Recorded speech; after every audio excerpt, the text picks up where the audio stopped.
Welcome to this episode on the Health and Happiness Show, where it's my mission to change your mindset so that you can live a healthy and happier life. So sit back, relax, and enjoy the show. Let's go. Hey guys, it's Ollie here, and welcome back to another episode on the Health and Happiness Show. Today, we are diving deep into environment. Now hold on, I know what you're thinking. The sun, the sea, the fresh air, the grass, not quite. The environment being the people that you spend your time with and the places that you reside your time within. But Ollie, what does environment, people, places got to do with health or happiness? My friend, it has everything to do with health and happiness and everything to do with the mindset. And that's what I want to dive deep into today. Now, you'll know that on your pursuit to a healthy and happy life, whether that's losing weight, finding love, building a career, it's hard, right? And there's no denying, there's no doubt, there's no matter of fact, the fact that actually the people and the places that we spend our time in and within have maybe arguably the biggest contributing factor on this, that being our mental health, that being our mindset. Just last week, I was speaking to an academy student, and well, I mean, it was emotional, right? Because the conversation that we were having, it wasn't a positive one, it was a negative one in the sense of the support, or rather the lack of support that this lady was getting from her spouse was insufficient. It was insufficient in the sense of she wasn't getting help, the accountability, and just the guidance that she needs within her close proximity, right? Because let's think about this for a second. Yes, you may be losing weight for you, right? And I wouldn't expect that to be different. But this isn't just about you. This is about the people who this is going to affect and the affect that you need from them, the affection, the love, the support to make this process more attainable. And unfortunately and regretfully, more often than not in my career as a coach, not enough people have had that degree of support, enough support to have helped them see it through to the finish line. We know support plays a critical part of this process, and it's one of my core values as a coach is to provide that support. In fact, everything that I do within the academy, from the one-to-one support, from the community family that I'm trying to create within the academy, lies within giving you what you probably don't already have, right? Look, I understand. And what I want to dive deep into today's episode is actually, what can we do in terms of environment, in terms of our close relationships, from a communication perspective to an empathetic perspective, to actually make this process just a little bit easier, in a sense of how can we add more support into this journey, into this process that's going to only yield better success long term. And that's what it comes down to. Guys, we've got to understand that on this journey, there's going to be, like, this journey is a marathon, right? Some goals will be shorter, 100%, but the bigger goals, the dream, the vision, right? This is a marathon, but it's not as simple as a marathon. It's a marathon with hurdles along the way, every 100 meters, right? I'm sure you remember the hurdles at school, right? You're either falling flat on your face or you were just about jumping over them. I was usually doing the former. But the thing is with hurdles, right, you have got two choices. You can either jump over them or you can fall flat on your face. And, one of the biggest benefits to having support is it's just that coach saying, jump a little bit higher, brace your core a little bit more, etc., etc., etc. I don't know if that's a good analogy. It probably isn't. I was losing myself in that analogy. But the bottom line is, we need support, and we know this, and I want to help provide this to you by identifying what we can do within our environment to make a positive influence on our mindset and thus our results. So what does that begin with? Well, obviously the people within our environment. So think about the places that you spend your time in. That usually resides in your home, your workplace, or a social situation. And what that means is we then need to go, right, are those environments, are those places within where we're spending our time conducive for our mental health, for our physical health, for our emotional health, right? Let's take the common denominators in a sense of, let's look at your work environment. You spend a lot of time at work, and actually work plays a pretty big part in your pursuit to happiness, right?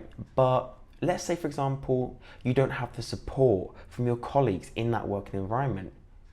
Do you think that's going to create a positive mental state? Of course it's not, right? When you've got Sandra from accounts making comments on the salad that you're eating again for lunch. Oh, Susan, are you on another diet? Like, didn't you just come off that other diet last week? Is this time really going to be successful, right? And yeah, that's just an example. But the reality is, I would imagine here and there within your workplace, you've had those comments. Yes, those comments, those negative, little bit narcissistic comments that actually are putting you down and putting what you're working towards down. Now, we'll go into the psychology of this a little bit later, but for now, that's one example. Okay, so you've had a bad day at work. It's been stressful, you're under pressure as it is, and then you've got comments from Sandra. Great, just what you need, perfect, right? You then come home, and then your spouse, your partner's going, let's get takeaway tonight. It's Friday, yeah, woo, let's go. Takeaway, let's chill up. But no, Steve, like, I'm on this diet now. Come on, you know this. I'm trying really, really hard to lose weight and do it properly this time. Oh, come on, Sally, come on. Look, one takeaway won't hurt, right? Come on, let yourself, put your feet up, let yourself relax. You've been working hard all week. You get the takeaway, the guilt kicks in, the regret kicks in, and then the resentment kicks in towards Steve for forcing you to have the takeaway, but pressuring you to eat the takeaway. Right? That's another example. What about actually just the fact that a social gathering, let's say it's a family birthday, there's the pressure then to maybe drink alcohol. There's the pressure to have the birthday cake, right? And this is a social situation that maybe you don't feel comfortable in. Or maybe another one is, you're catching up with the girls for Sarah's birthday, right? And you're going out to town. Now, you want to keep it low key, right? Look, you're not into the whole, shots mentality anymore. You just want to keep it a little bit more relaxed and just have one or two drinks. Go on. Sambuca. Do you know what time it is? It's Sambuca time. And everything goes downhill from there. True story. I do not touch Sambuca anymore because I broke my nose the last time I drank Sambuca. True story. But anyway, you get my point, and hopefully this message is now starting to resonate with you in a sense of actually all around us, within our environments, the people and the places that we spend our time in and within have a contributing fact to our mental well-being, to our mindset, to our health, to our happiness. And what we have to understand is that essentially every day that we're going to work, unless we have this conscious awareness of the people and the places within our environment and the effect that that's having on our mindset, then there's a very good probability that that's why you're not seeing the results that you want to see, because you haven't got the support from the people within the places that you spend your time within. That's what it comes down to, right? So the dilemma is, but Ollie, I can't just dump my boyfriend. Ollie, I can't just change my career. Well, technically you can do those things, but I understand that love goes deeper than just, the temptation of a takeaway, and actually your career may have meaning to you, okay? So I understand that, 100% understand that. So let's work with what we've got. Let's work with the partner that we're in, the relationship that we're in with our partner, the friendship circle that we're in, and the work environment that we go to. Because of course, these are the key environments. They stem way beyond this, of course, but these are the key environments. So let's start with the work environment, right? So you've got Sandra, and you're going into work on a Tuesday morning knowing quite well that Sandra is going to make some snidey, little sarcastic comment about your dieting attempt. Empathy. Empathy is a superpower. And the way that I look at it, this is my perspective, this is my mindset, is actually Sandra's raising her hand, asking for help, right? Sandra's saying to, I've forgotten the character, the names, Sally, will you help me with my diet today? And how Sandra's communicating that to Sally is, you're on another diet, Sally? Isn't this the 76th or the 77th, right? Believe it or not, the majority of the time, that is Sandra's miscommunication to Sally about her saying, will you help me? I see the work that you're doing. I can see the results that you're getting from this process, from this diet, from this journey. Will you help me? And the communicator, the translator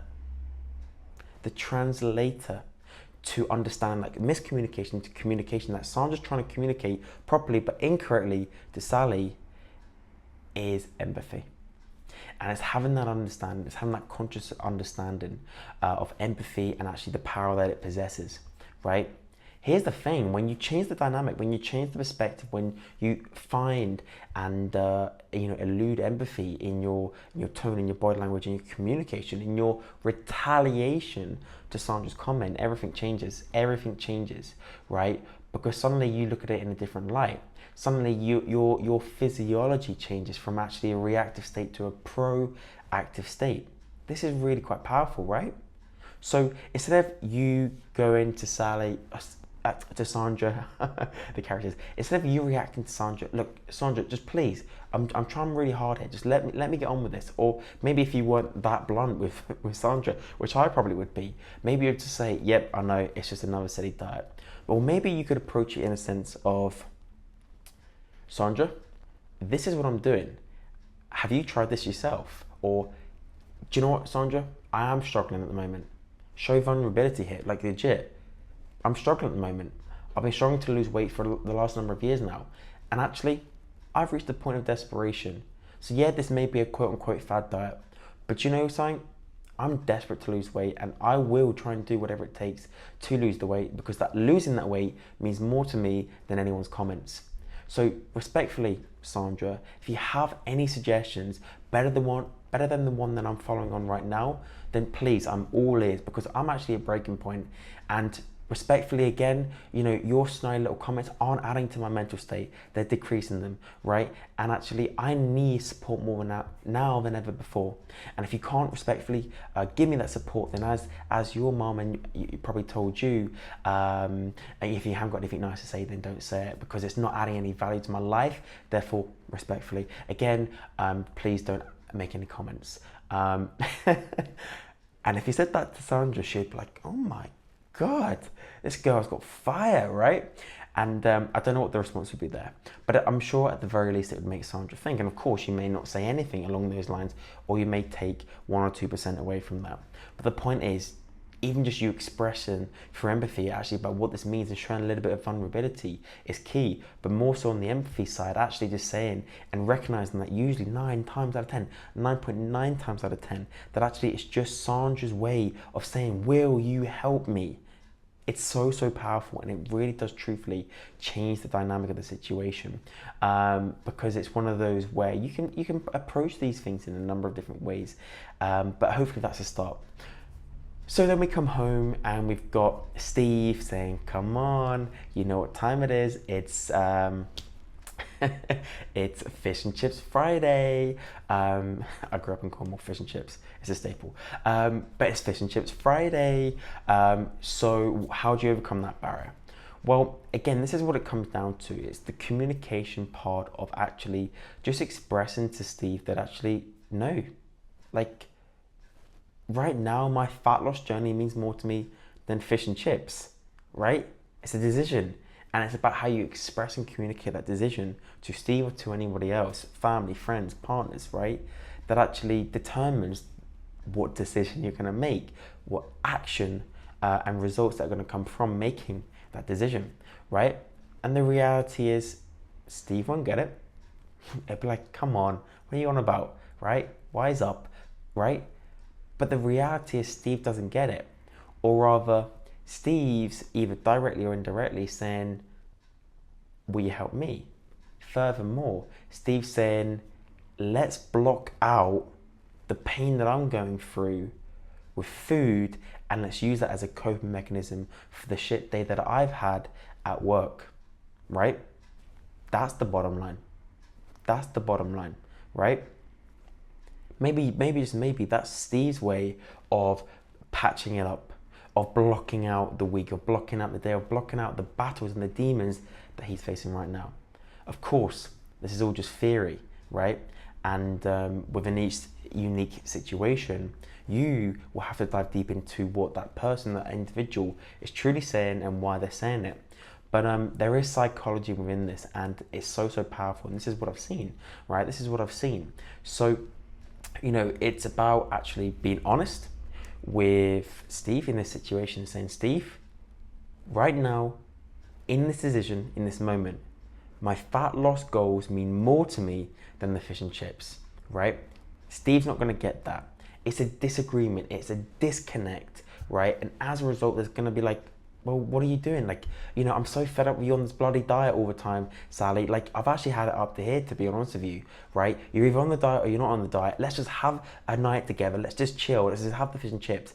In that situation, it will go one of two ways. You'll either give in and you're having the fish and chips, and then you'll feel guilty and resent the fish and chips afterwards, or you'll just end up arguing and going your separate ways for the evening, resolving it probably the next day or the next couple of days, right? So what's the solution? Because neither of those are solutions. You either leave the situation resenting and feeling guilty, or you've had an argument with the person that you probably love the most. It doesn't make sense, right? So what do we need to do? We need to come to a compromise, and how we create that compromise is through communication, right? So here's the thing. Let's look at this from a slightly different angle, okay? In a sense of, no, I'm going to come back to that. Okay, I'm thinking in my head. My apologies. We're live. So let me give you one more example. I'm going to come back to this, okay? And I really, really am. Because we need to actually find the solutions here, okay? So other than being honest, right? Look, the simple answer is to be honest and actually communicate through your honesty and your openness about actually what this process means to you. And I really do think that actually, if Steve or anyone else cannot see that through your expression, so if we've got empathy with Sandra, we've got expression with Steve, if they can't see that, if Steve can't see that, then actually I would go as far as saying that maybe Steve isn't the right person for you. Because here's the thing, if the person that you supposedly love the most cannot understand through your expression and through your communication about what the goals that mean the most to you, that's going to have the biggest impact on your life, the biggest impact on your mental health and your health and happiness, then maybe they're not the right person for you. Just a thought, right? Let's take your friends. Friends play a big part of our lives. The problem with friends, not the friends per se, but rather the social situations, rather the environments, lies within what we do with friends and actually where that usually resides, right? So I'm speaking just from my friendship circles, okay? It's a case of it usually revolves around food or drink. Okay. Some cases it does reside around, the gym and fitness and all the things that you want, but most of the time not, and we'll come back to that. So you're going out with the girls on Saturday night to celebrate Sarah's birthday. Fantastic, right? Sarah's 32nd birthday. She's saying it's the 26th birthday, but it's her 32nd birthday. Fantastic, right? Cool. Oh, there's going to be drink involved, and then there's going to probably be that dirty kebab at the end of it, and I have no willpower when I drink alcohol, and I don't know what to do, and this is stressing me out. What do I do? I would say to your friends, open, honesty, and expression, right? Like, this is what I'm doing. Of course, you can play the whole get out of jail free card of I'm driving tonight, and look, that's a legitimate way of working. But you also understand and know that only works so many times. In this situation, you can play the card of actually you're off drink, and maybe that's not a bad card to play. And if they tell you to wise up and tell you to pull your socks up, then I would say no, I'm not drinking tonight, and actually be quite firm with them, firm but fair, of course, right? But again, it comes down to being open and just expressing that actually this is what it means to you. Of course, you may want one or two drinks, and you may leisurely and socially want one or two drinks. Fantastic, right? But you also need to understand that realistically, is control going to come from control to lack of control? after a couple of drinks. Bearing in mind that alcohol creates a seductive state in terms of your control, your consciousness, your awareness, right? We need to understand that. We need to consider that. So in this situation, maybe it's better to not drink at all. Maybe it's better just to drive, or maybe it's just better to say to Sarah or anyone else, this is what my goal means to you. Because I think actually, here's the truth. The majority of us shy away from expressing what our goals mean to us. Maybe out of fear of judgment, fear of another comment from like Sandra, or actually just your own self-doubt about achieving them and being able to pursue it long enough to actually see the end of it. Because like my friends know that I've pursued goals in the past and failed, and they're probably expecting you. They're probably expecting you to fail as well. So we need to change this, and actually maybe we just need to change that fear within ourselves, okay? So it's always a difficult one. I do truthfully think it really comes down to actually just being selfish and saying, look, I'm just not drinking tonight. Or if you are drinking, you literally have 1 or 2 drinks. And equally, if you know that you can't have 1 or 2 drinks because you'll get influenced to having 5 or 6, then don't have any drinks at all. In that moment, we're deciding what means more to us: getting drunk and sort of having fun, inverted commas, or actually our goals. There's no right or wrong answer. There's no right or wrong answer. So look, they're the sort of 3 key situations, right? How do we deal with them? So we've talked about empathy. We've talked about expression, and I think we've just talked about their real honesty and decision making, right? But then it goes into another area, and it actually goes into the fact that actually things go sour very quickly when you're dieting. Things go sour very, very quickly when you're working towards a journey and a goal that means so much to you that other people just cannot understand, despite your openness, despite your empathy, despite your expression. They just don't understand it. And this is where, and I'm speaking from experience here, from the client and on the academy that I spoke to last week, and from many times in the past, is they won't understand. They, being your friends, family, partners, work colleagues, they won't understand. And here is therefore my advice: to protect your relationships and to create health and happiness as a result. Because let me tell you this, right? Achieving your goals is fantastic. Yes, it absolutely is. But achieving your goals by yourself and having no one to celebrate them with at the end of it is not fantastic, right? And it's not what you really want. What you want is that celebration of success with the people that mean the most to you, right? Yes, you are doing this for you. You are doing this for you, but you also want to do this to celebrate it with others as well, okay? So here's my advice. Number 1, you need to work on that communication, right? Fact, that is the primary, right? You need to express to the other individual or individuals what this goal means to you.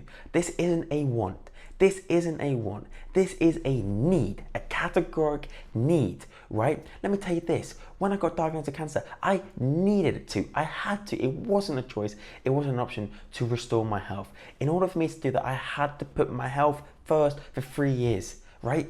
That's the simple reality of it. It wasn't a choice. It wasn't, I kind of need to do my treatment today. No, I had to do it. What consequence did that have?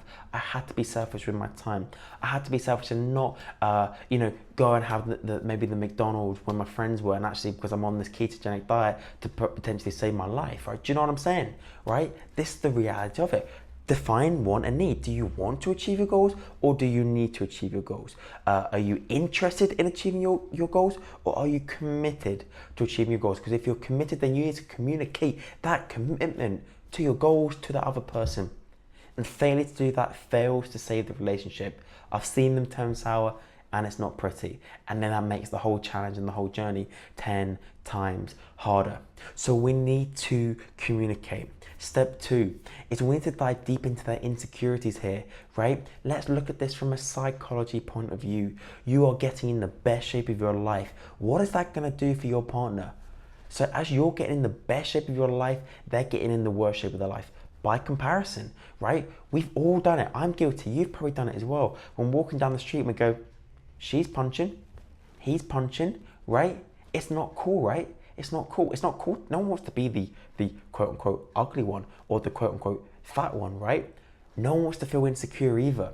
And let me tell you this, you get in the best shape of your life, is raising insecurities in your partner that you didn't even realize was there. They didn't even realize was there, right? Because let's get to the bottom of this. We want comfort. We want comfort within our relationship, and we want connection, comfort and connection, right? And here's the thing, right? It's uncomfortable for the person in the relationship when you're getting the best shape of their life and they're not.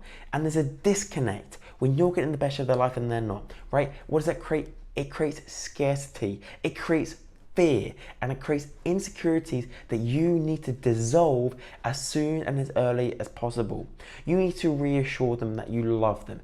I know that sounds silly, but actually, one, we don't tell the people that we love them enough, and two, that we need to reassure them that you are not going to run away with someone higher than you in terms of a punching situation, right? You're just not going to do it. If you love them and you love them enough and you do truly love them, then you need to express to them that you're not running away. And actually, they just need to hear that, and they need to hear that often, okay? Because scarcity is a part of us. It's a human emotion. We do worry and we do fear the worst. It's what, it's part of what anxiety is, right? So we need reassurance here. We need communication and we need reassurance, because they have insecurities and they're only going to rise. The leaner you get, the healthier you get, the happier you get, the more insecure that they are going to become. So we've got communication, we've got insecurity, and then I want to add in involvement. Yes, involvement, right? We've got to go into the disconnect here, right? Your relationship in the first place was founded upon your connection in your interests, in your beliefs, maybe in your passions, right? Like maybe you two bonded over your love of Harry Potter books, right? Now you're together in a relationship. Fantastic, right? That created a connection once upon a time ago, right? But now there's a disconnect arising. It's your job. Yes, it's your job as part of the relationship to go in and to involve them, because part of their insecurities is they cannot relate. Part of their insecurities rely on the fact that they cannot relate to what it is that you're doing. They don't understand why you're tracking calories. They don't understand why you spend hours at the gym. They don't understand why you've got to do a number of steps each day. Communicate to them, explain to them, and involve them in this journey. Because when you do, they start to become more reassured, and they start to worry less, and the fear starts to go down, and they start to understand, and actually they start to appreciate all of the effort that you're going to and why you're going to it. Truthfully, this is so powerful, because once you do those things, it just removes a lot of the fear that they're holding on to, right? We all have fear, right? But fear can either work for you or against you. In the relationship sense, that is working against you, right? But a lot of these principles, whether it's communication, openness, honesty, right, transparency, or just the involvement relating to so many different things, right? Like even maybe you're a mom or a dad listening to this right now, and actually involvement includes getting the kids involved, right? So instead of you just going out for your walk an hour a day, that you get the kids involved as well, along with the partner, right? Going back to the work scenario, it's communicating and actually supporting that individual who's indirectly asking for support. Actually, hey Sandra, look, I'm achieving great success. I'm actually just doing it by tracking calories, right? Have you ever tracked calories before? She'll go, no, like, isn't it all about like not eating carbs? No, like just track calories. And you may have just changed and to an extent saved Sandra's life from that one decision, right? Finally, let's talk about friends, because I think friends ties in nicely to the power of environment, and specifically the law of 33. In short, the law of 33 is the division of time that you spend with the different people in the different environments that your time resides in, right? The law of 33 lies within spending 33% of your time with people below you. Let me explain. Spending 33% of your time, another 33% of your time with people on the same level as you. And finally, the final 34% of your time with people above you. Now, let's be clear. The people below you is not saying that in a narcissistic or arrogant way. What that's saying is that's spending 33% of your time, with people below you in a context of they don't understand. And truthfully, they're never going to understand. But they're still your friends. They're still your partner. They're still your family even. You love them, right? So you still have to spend a percentage of time. But now you only proceed moving forward with just 33%. 33% of people on the same level as you, right? These are people who actually get what you're doing and why you're doing it. This is the community that I'm creating within the academy, because actually people don't have that support and they can't rely on that support from the people below them. Therefore, I want to create a like-minded community. People that do understand why we track calories, people who do understand the time commitment of doing steps, people who do understand the importance of self-development, right? Spending 33% of your time with people who are on the same level as you creates a community, creates a tribe, it creates a belonging. The need to belong is one of the most powerful human connections that we can have and create within our life, right? We need to connect to people who are like-minded, because otherwise we have this disconnect, right? So you've got 33% of people below you. That isn't arrogance at all. That's people who don't understand and who are never going to understand. 33% then with people who are like-minded and who do understand. And that in itself is relieving, right? Because finally you do understand that you're not going to say, and that you do need to do all of these different bits and bobs to actually make a success of your goals. Finally, then we have 34%. And that final extra percent is profound, because actually these are the people above you in the context of these are the people that have been there, done that, and got the t-shirt. These are the people that have gone through the journey, who have gone through the transformation themselves. And this is the mentoring role that they now play to the people on that 33%. This is the mentoring role that I am playing within the Health and Happiness Academy, actually teaching the students what you need to do as someone who's been there, done that, and gone through the journey themselves. And at the height of it, I was battling cancer. That's why I did the photo shoot in the first place, to stop people's excuses and to start getting to listen to themselves by changing the mindset, right? So you can start spending time with people above you, 34% of your time in 34% of your places, right? Whether that's reaching out to a coach of some sort and saying, will you help me? Learning from them. In a career sense, I am working with multiple mentors right now to develop myself as a coach, to build my business and grow my vision, right? In a relationship sense, maybe this is actually working with a relationship counselor or therapist between you and your partner who is actually on the verge of breaking down. We need these mentors. Like, look at what a counselor is the majority of the time, right? Not speaking in general terms, but the majority of the time, right? Counselors are usually people who've been there, done that, got the t-shirt, right? They've been through the shit, right? Let's face it. And now they're on the other end. Now they're on the other end and they've been through the journey and they can give that, right? Like one of the biggest blessings that I see in the health and fitness space is people that lose 100 pounds and then go on to become personal trainers. They've been there, they've done that, they've got the t-shirt. They've actually gone down a multiple number of sizes in that t-shirt, but they've got the t-shirt at the end of it. And now they're sharing their wisdom, their skills, their knowledge, their experiences, their lessons with others who now need them.